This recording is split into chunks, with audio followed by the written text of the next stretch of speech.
Good morning, girls. Today we will start our new chapter, that is chapter number 10, subsidiary books. Subsidiary books means classifying of transactions.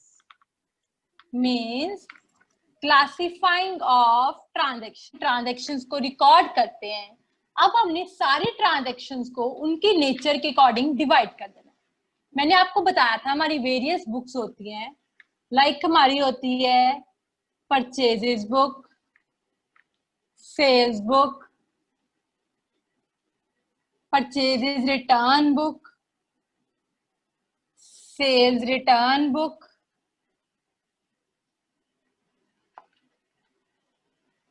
Cash book and journal proper. मैंने आपको बताया था हमारी books होती हैं 6 books होती हैं, cash book, purchases book, sale book, purchases return book, sales return book and journal proper. Purchases book, इसमें सारी ट्रांजैक्शंस आती है हमारी क्रेडिट परचेजेस. अगर हमने कुछ उधार खरीदा है तो वो आ जाएगा परचेजेस बुक में. सेल बुक, इसमें आती है क्रेडिट सेल्स. अगर हमने कुछ उधार बेचा है तो वो किस में आ जाएगा? सेल्स बुक में. अगर किसी ने हमारी गुड्स रिटर्न कर दी तो परचेज रिटर्न में. हमें किसी को रिटर्न कर दिया, किसी कस्टमर ने हमें रिटर्न कर दिया तो सेल रिटर्न में. और ट्रांजैक्शंस जो कैश के साथ रिलेटेड होती हैं वो सारी कौन सी बुक में आती हैं? कैश बुक में. और कोई ऐसी एंट्रीज जो किसी बुक में नहीं आती, ना कैश है, ना परचेजेस है, ना सेल है, ना सेल रिटर्न है, ना परचेज रिटर्न है, उसकी हम जर्नल एंट्री करते हैं under the journal proper. For example हमारी एंट्री है bad debts account debit to debtors account. अब बैड डेट्स टू डेटर, ना परचेजेस है, ना सेल्स है, ना परचेजेस रिटर्न है, ना सेल्स रिटर्न है, ना कैश है. तो ये एंट्री हमारी कहाँ आएगी? जर्नल प्रॉपर में. ओके, इसमें से बेटा हम कैश बुक ऑलरेडी कर चुके हैं, कैश बुक हमारी हो गई. अब हमने जो करना है वो हमने ये करना है. क्या करनी है? हमने अपनी 4 बुक करनी है इस चैप्टर में. Purchases, sale, purchase return, sale return. It's very very easy. मैं आपको डेली की एक बुक करवाऊंगी और आपको उसके रिलेटेड सम्स मुझे करके देने हैं. आज हम करेंगे परचेजेस बुक. कौन सी करेंगे हम? Purchases book. सबसे पहले मैं आज आपको परचेजेस बुक का फॉर्मेट लर्न करवाती हूँ. आपको वैसे ही फॉर्मेट लर्न करना है. ओके, देखो, format of purchases book. Format of purchases book. Write down the first column in your notebooks, that is a date. क्या कॉलम है हमारा? डेट. नेक्स्ट कॉलम है हमारा इनवॉइस नंबर. कौन सा कॉलम है हमारा next? Invoice number. Invoice means होता है बेटा bill, bill number. Okay, next लिखो नेम ऑफ सप्लायर. जिससे हम गुड्स खरीदते हैं उसको हम क्या बोलते हैं? Supplier. So first column is date, next column is invoice number, next column is name of supplier, next column है डिटेल्स और लास्ट कॉलम है हमारा अमाउंट. There are 5 columns. बिल्कुल अलग फॉर्मेट है हमारा, ध्यान से सुनना. Date, invoice number, name of supplier. आप चाहो तो बेटा इसमें लेजिफोलियो भी बना सकते हो छोटा सा. Date, invoice number, name of supplier, ledger folio, details, amount. क्या है? Date, invoice number, name of supplier जिससे हमने खरीदा है, लेजिफोलियो, डिटेल्स, अमाउंट. ओके, और इसमें हमने सिर्फ एक बात याद रखनी है. जब हमने बेटा ये बुक्स बनानी है तो मेरी 2 बातों को आप याद रखना. पहली बात, जिसकी आप बुक्स बनानी है रिलेटेड टू बिजनेस ही एंट्री डालनी है और कोई एंट्री आपने नहीं डालनी. Related to business. For example, आप बुक्स बना रहे हो शर्मा की, और शर्मा का काम है बुक्स का, तो जितनी वो बुक्स खरीदेगा, जितनी बुक्स लाइक स्टेशनरी वगैरह वो सब खरीदेगा, तो उसकी एंट्री हमारी बुक्स में आएगी। ठीक है, अगर शर्मा का काम स्टेशनरी का है, बुक्स का है, तो उसने अगर फर्नीचर खरीदा है तो इट मींस वो उसने पर्सनल यूज के लिए खरीदा है, तो ये एंट्री हमारी बुक में नहीं आएगी। याद रखो, जिसकी आप बुक बना रहे हो उसका जो भी बिजनेस है उसकी ही एंट्रीज बुक्स में आएंगी। उसके अलावा अगर कोई वो एंट्री करता है, लाइक उसने कोई फर्नीचर खरीद लिया, लाइक उसने कुछ और खरीद लिया, तो वो एंट्री हमारी बुक्स ऑफ अकाउंट्स में नहीं आएंगी। ओके, अगर शर्मा का काम फर्नीचर का है तो वो जितना फर्नीचर खरीदेगा वो एंट्री आएंगी। अगर फर्नीचर के अलावा उसने बुक्स खरीद ली तो वो एंट्री नहीं आएगी। बस स्टार्टिंग इसको ध्यान से समझो, बाकी बहुत इजी है।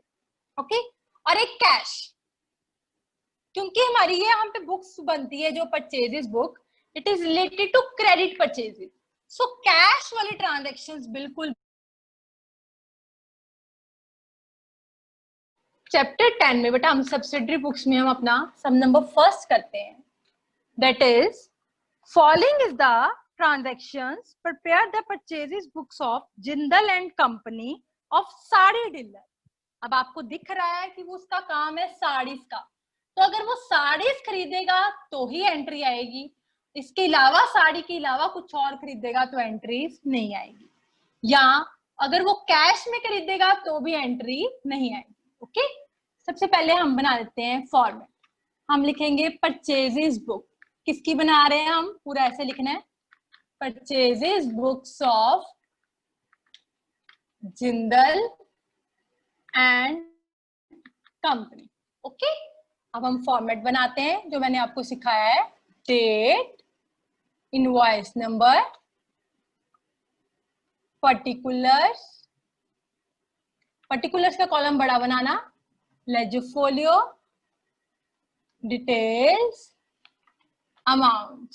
ठीक है बेटा, डेट, इनवॉइस नंबर भी छोटा सा, पर्टिकुलर्स बड़ा, ledger folio, details, amount, date, invoice number, आप इसमें पर्टिकुलर्स रहने दो, इसमें लिखो बेटा नेम ऑफ सप्लायर। वैसे हम पर्टिकुलर्स लिख सकते हैं बट हम नेम ऑफ सप्लायर लिखें वो ज्यादा अच्छा होता है, क्योंकि परचेजेस मींस मैंने गुड्स खरीदी हैं, किससे खरीदी हैं, अपने सप्लायर से। ठीक है, तो नेम ऑफ सप्लायर जिससे आपने खरीदी है, date, invoice number, name of supplier, ledger folio, details, amount.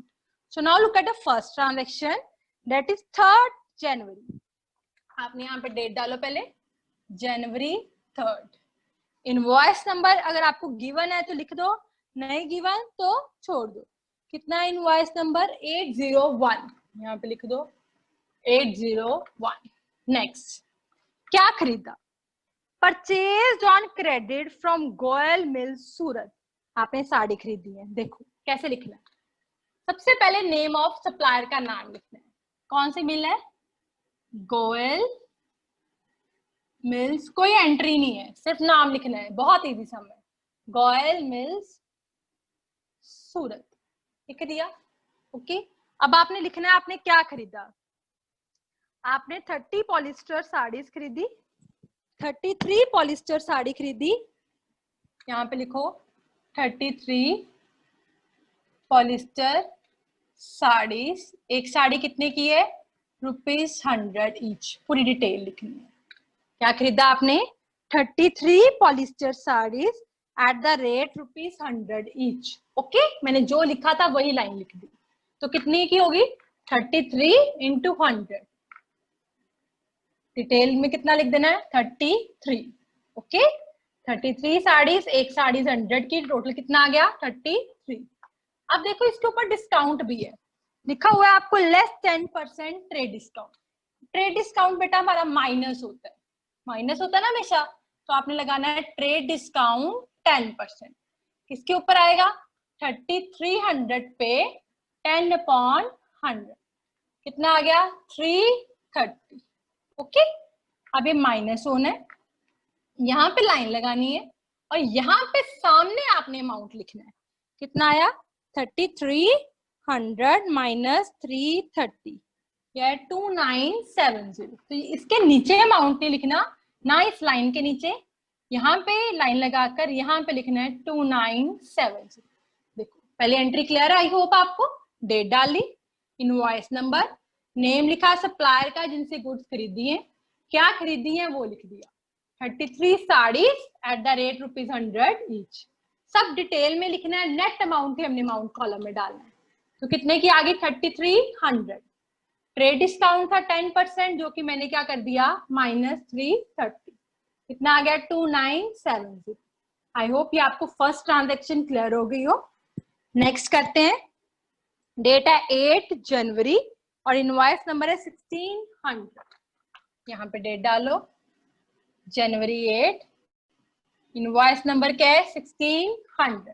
क्या खरीदा? देखो, परचेज फॉर कैश। देखो बात आ गई, नाम भी है और कैश भी है। सो इट मीन्स आपने गुड्स कैसे खरीदी है? कैश में। सो हम ये एंट्री नहीं लिखेंगे। ओके, कैश आ गया ना, मतलब कैश वाली एंट्री हम रिकॉर्ड नहीं करेंगे। उसका हम नीचे देंगे नोट। क्या देंगे? Note. That is January 8 transaction. क्यों नहीं रिकॉर्ड हुई आपको बताना है ना। Is not recorded in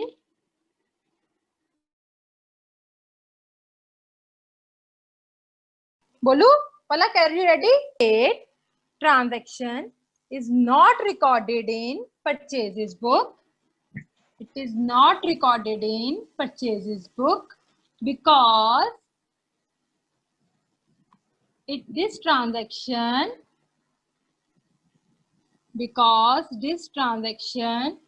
is related to cash book. Is related to cash book. I am repeating again. January 8 transaction is not recorded in purchases because this transaction is related to cash book. So हम इसको purchases book में record नहीं कर रहे. Okay? Next transaction देखो ध्यान से, transaction को ध्यान से पढ़ना. जनवरी 1 डेट है, 710 इनवॉइस नंबर है. पहले पढ़ लो उसने खरीदा क्या है, और कैश तो नहीं खरीदा. परचेज फ्रॉम क्रेडिट खरीदा है और खरीदी भी साड़ीज है. इट मींस ये आएगी बुक में. ठीक है, हम डेट डालते हैं. कौन सी है? जनवरी 15 डाल दी. नेक्स्ट है हमारा इनवॉइस नंबर, दैट इज 710, लिख दिया. ओके, नेक्स्ट खरीदा किससे है आपने? मित्तल मिल्स बेंगलोर. लिखो नाम ऊपर, मित्तल मिल्स बेंगलोर. जो नाम लिखा है आप लिख देना. ओके, क्या खरीदा क्या है? देखो आपने इससे 6 साड़ीज खरीदी है ₹260 की. लिख दो 6 saris at the rate ₹260 each. तो कितने की होगी पहले बताते हैं. हम लिखते हैं 6 into 260. 6 multiply by 260. कितने की आ गई मेरे पास? 1560. अब इसके ऊपर हमें ट्रेड डिस्काउंट भी है, दैट इज 10%. ट्रेड डिस्काउंट हमेशा हमारा लेस होता है. Less trade discount 10%. किसके ऊपर लगेगा? 1560 पे. 10/100. देखो कितना आया? 1560 पे 10%, दैट इज 156. ये हमारा क्या होता है? माइनस. ट्रेड डिस्काउंट बिकॉज हमेशा क्या होता है? माइनस. तो 1560 में से 150 मैंने माइनस कर दिया. लाइन डाल के यहाँ पे अमाउंट लिख देना है, इसके सामने वाली लाइन पे 1404. ओके, आई होप ये आपको पहली 2 ट्रांजेक्शन क्लियर हो गई हो और आपको नोट भी क्लियर हो गया हो. ओके, नेक्स्ट ट्रांजेक्शन हम पढ़ते हैं, दैट इज जनवरी 30. पहले पढ़ लो कैसी है. परचेज ऑन क्रेडिट, खरीदा उधारी है. खरीदा टाइपराइटर है. क्या खरीदा है? टाइपराइटर। बट उसका काम तो साड़ीज का है, तो वो टाइपराइटर नहीं खरीद सकता। अगर वो टाइपराइटर खरीदता है तो वो उसका पर्सनल यूज है, तो वो हम अपने बिजनेस में रिकॉर्ड नहीं करेंगे। ओके, इसका भी हम क्या देंगे? नोट। क्या देंगे हम? नोट। जनवरी, कौन सी डेट की ट्रांजैक्शन है? जनवरी 30। This transaction is not recorded in the purchases book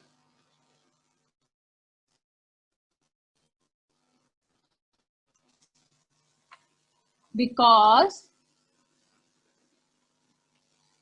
it is not related to sari business. Because he has purchased typewriter and that is not related to sari business. Okay, देख लो. This transaction is not recorded in the purchases book because it is not related to sari business. Okay, अब हमने चारों transaction जो related to business है उसको यहाँ डाल दिया, जो कैश वाली है उसको भी रिकॉर्ड नहीं किया, और जो रिलेटेड टू बिजनेस है उसको भी रिकॉर्ड नहीं। एंड अवर सम, अब हम सम एंड करते हैं। कैसे करेंगे? हम इसको टोटल करेंगे। ओके, टोटल 2970 plus 1404, 2970 plus 1404, ये आ गया 4374, 4374। ओके, आपने क्या लिखना है यहाँ पे? इसके सामने जहां अमाउंट लिखा है, total as per purchases book या परचेजेस डे बुक, आप कुछ भी लिख सकते हो। Total as per purchases book कितना आ गया? 4374। ओके, ये आपका सम था। आई होप आपको ये आज का सम समझ आ गया हो। स्टिल अगर आपको कोई प्रॉब्लम हो तो आप मेरे से पूछ सकते हो। थैंक यू बेटा।